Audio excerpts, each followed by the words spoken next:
Ayan, hello po sa ating lahat. Mapagpalang tanghali. I hope nasa mabuti po kayong kalagayan. Shoutout po sa Team Etsy na nakatune in sa aking channel.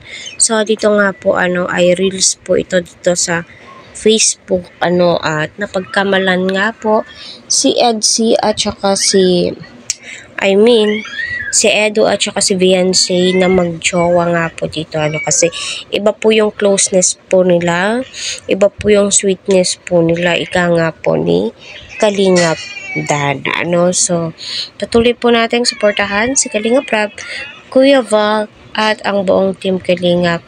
So, totoo nga pong napakabait po ni Edo. Grabe po yung effort niya para kay Beyonce. At marami ang nag-a-advise para kay Beyonce at saka kay Eds na kung makakapaghintay si Edo kay Beyonce, why not, diba? So, napaka-advance naman po natin. Pero alam niyo naman po, kapag sila po talaga, 'di ba?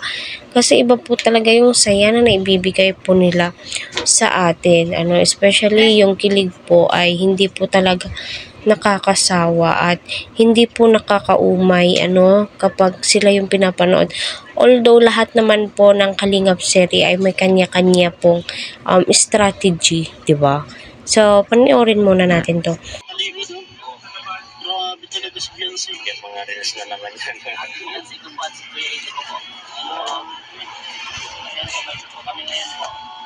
Sintin po sila. Kung ginagawa yung dalawa na yun doon, no?